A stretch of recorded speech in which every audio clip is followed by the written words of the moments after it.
حد تک بینکرپسی ہے. کیا یہ واقعی حکومت جو ہے حکومت چلا رہی ہے؟ یہ خود چلا رہے ہیں.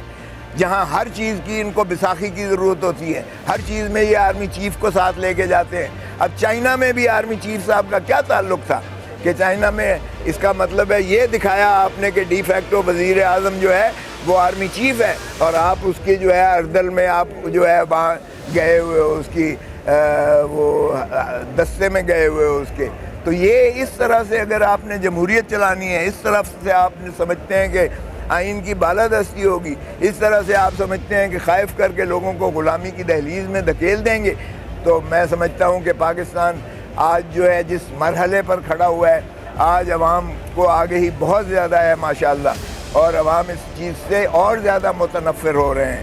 خدا را مت دہرائیے 1971 کا سانحے کو کہ آپ دھتکاریں آپ لوگوں کے مینڈیٹ کو، اس طریقے سے آپ جو ہے اپنے پاؤں کے تلے رونتے چلے جائیں اور ہارے ہوئے کو جتا دیں، اور جتنے ہارے ہوئے کو جو ہے آپ حکومتوں میں ان کے ایوانوں میں لا کے تو مسلط کر دیں.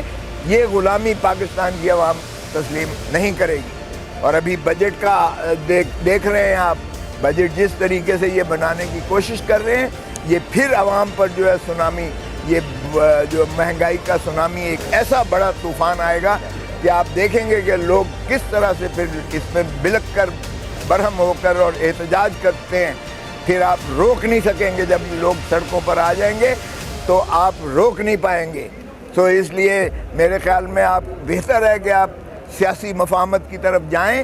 آپ جو ہے یہ جو آپ نے ماشاءاللہ غلطیاں کی ہیں ان کو تسلیم کریں، قوم سے معافی مانگیں، اور جو لوگ منتخب ہوئے ہیں ان کو اقتدار سونپیں تاکہ وہ اس ملک کی حکمرانی کا ملکیت لے کر اور عوام کو وہ سہولتیں دے، اور عوام جو ہے پھلے پھولے اور اس ملک میں جمہوریت اور آئین کی بالادستی ہو.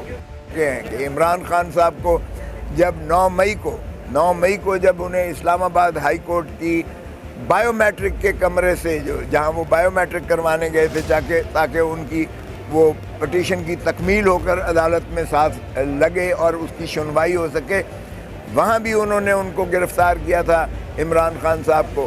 اور پھر سپریم کورٹ نے 11 تاریخ کو ان کی اس گرفتاری کو کالعدم قرار دیا، اور انہوں نے کہا اس طرح سے انصاف کے راستے میں حائل ہونا، رکاوٹیں قائم کرنا، یہ آئین کے متصادم ہے.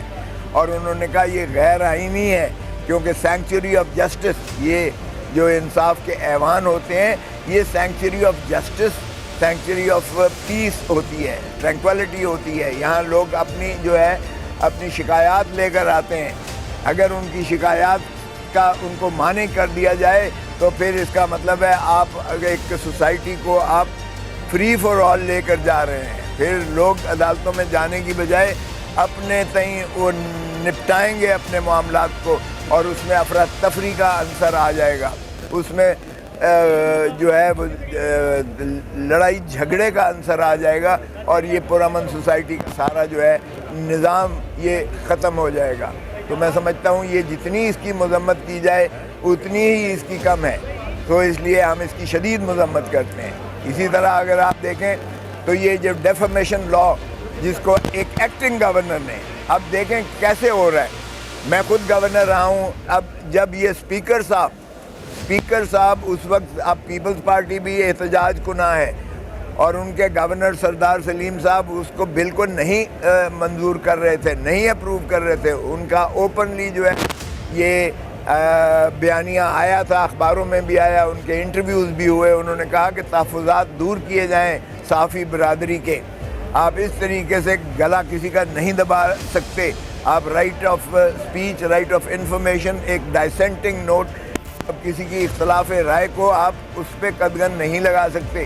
اور اگر اس طرح سے آپ غیر محفوظ کر دیتے ہیں اور کسی کو آپ ہی اس کا تعین کرتے ہیں کہ یہ خبر جو ہے وہ کس انداز سے، کس پیرائے میں، کس دائچے میں، کس میں دی گئی ہے، تو پھر تو کوئی بھی خبر نہیں دے سکے گا. اور اس لیے کہ معیار آپ نے اپنے پاس رکھ لیا ہے. تو یہ ڈیفیمیشن لا جو ہے یہ آئین سے متصادم ہے، بنیادی حقوق کے یہ جو ہے ماورا ہے. اور اسپیکر صاحب نے پہلے تو وہاں کرسی پر بیٹھ کر اسمبلی میں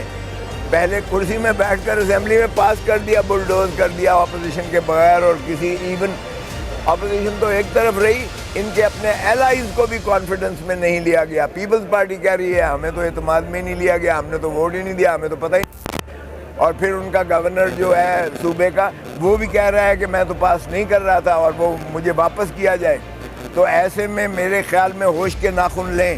اگر اس طرح سے فسطائیت کو یہ جنم دے کر اس طرح سے جو ہے ہماری صحافی برادری کا گلا دبائیں گے اور صحافی برادری آگہی عوام کو دینے سے جو ہے اس پہ رکاوٹ آئے گی، تو پھر یہ ساری اس کی سوسائٹی کی گروتھ رک جائے گی. کیونکہ یہ گروتھ جو آج ہماری انحطاط ہے بدقسمتی سے اس لیے ہے کہ ہم نے قدغنیں لگا دی، ذہنوں پر زنگ بٹھا دیے ہم نے، اور اسی لیے ہم تنزلی کی طرف جا رہے ہیں بجائے اس کے کہ ہم ترقی اور ترویج کی طرف جائیں.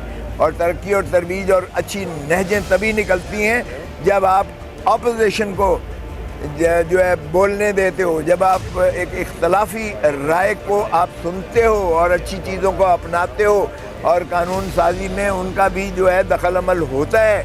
اسی لیے اسٹیک ہولڈر سب سے بڑے جو ہے آپ صحافی برادری ہے، اور صحافی برادری مکمل طور پر اس حد تک عزت کے قانون پر جو ہے اپنا تحفظات ہی نہیں اپنا جو ہے احتجاج کر رہی ہے. تو خدا را آپ ایسا قانون مت بنائیے گا جسے پذیرائی نہ ہو، اور ان کی بھی پذیرائی نہ ہو جو بنیادی طور پر اس سے منسلک ہیں جس طرح کے صحافی برادری ہے. اور اسی طرح پاکستان کے عوام کو آپ ان کا گلا اس طرح سے دبا نہیں سکتے ہیں کیونکہ یہ بنیادی حقوق کے متصادم ہے.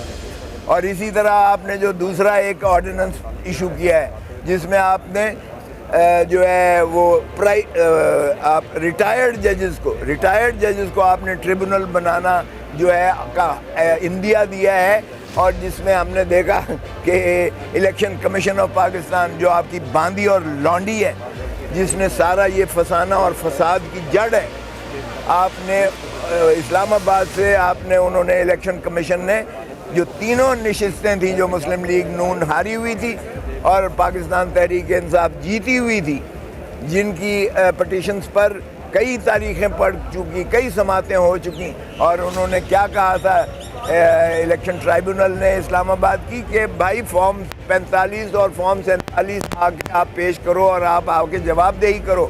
اور وہ جواب نہ صرف الیکشن کمیشن نے دینے سے اعتراض کیا بلکہ ان کینڈیڈیٹس نے بھی جو جتائے گئے تھے فارم 47 کی پیداوار تھی، اور اس پر ہم نے دیکھا کہ الٹا ہائی کورٹ کے سٹنگ جج کو، یعنی یہ تضحیق ہے ہائی کورٹ کے سٹنگ جج کی کہ آپ ان سے اٹھا کر اور ان پہ عدم اعتماد ظاہر کرتے ہوئے آپ ان کی جو ہے مقدمات کسی اور ٹریبونل کے پاس بھیجیں، اور اس کی جو ہے طوالت کر کے اس کے فیصلے کو آپ نے بلنٹ کر دیا، بلاک کر دیا، کیونکہ آپ کے کالے کرتوت واضح ہو جاتے. کیونکہ آپ کے فارم 45 اور فارم 46 پہ یہ پی ٹی آئی جیتی ہوئی تھی، اور جو مصطفیٰ نواز کھوکھر صاحب اور دیگر جو امیدواران تھے ان کے بھی فارم 45 جو ہے وہ مطابقت کرتے تھے ہمارے جو نالش جنہوں نے کی ہوئی تھی، جنہوں نے پٹیشنز کی ہوئی تھی ان کے مطابق تھے. تو اس میں علی بخاری بھی جیتے ہوئے تھے، شعیب شاہین بھی جیتے ہوئے تھے، اور فضل چودھری صاحب اور یہ باقی جو دو ہیں وہ بھی ہارے ہوئے تھے. لیکن انہوں نے بجائے اس کے کہ فیس کرتے، کہاں گیا تمہارا ووٹ کو عزت دو، ووٹ کو عزت دو. ووٹ کو یہ عزت ہوتی ہے کہ تم ہارے ہوئے ہو. میڈم ڈاکٹر یاسمین سے تم شاہین بھی جیتے ہوئے تھے، اور فضل چودھری صاحب اور یہ باقی جو دو ہیں وہ بھی ہارے ہوئے تھے. لیکن انہوں نے بجائے اس کے کہ فیس کرتے، کہاں گیا تمہارا ووٹ کو عزت دو، ووٹ کو عزت دو. ووٹ کو یہ عزت ہوتی ہے کہ تم ہارے ہوئے ہو. میڈم ڈاکٹر یاسمین سے تم ہارے ہوئے ہو، اور باتیں ایسے بیٹھ کے کرتے ہو جیسے پاکستان کے بادشاہ سلامت ہی تم ہو. اور پھر اسی طرح دیکھیں خواجہ آصف کو بڑی ماشاءاللہ ببنگ دول اسمبلی میں تو کہتے تھے کوئی حیا ہوتی ہے، کوئی شرم ہوتی ہے. میں انہی کے الفاظ دہراتا ہوں، کوئی حیا ہوتی ہے، کوئی شرم ہوتی ہے کہ آپ جو ہے رخسانہ ڈار سے ہارے ہوئے ہو، اور آپ جو ہے ماشاءاللہ نہ صرف یہ کہ جیت کے آپ بیٹھے ہوئے ہو فارم 47 کی توسط سے اسمبلی میں بیٹھے ہو، بلکہ آپ کابینہ کے حصہ ہو اور اہم ترین وزارت جو ہے کر رہے ہو. اور پھر ان کا بیساکھیوں کی اور ان کی جو ہے دیکھیے کہ کس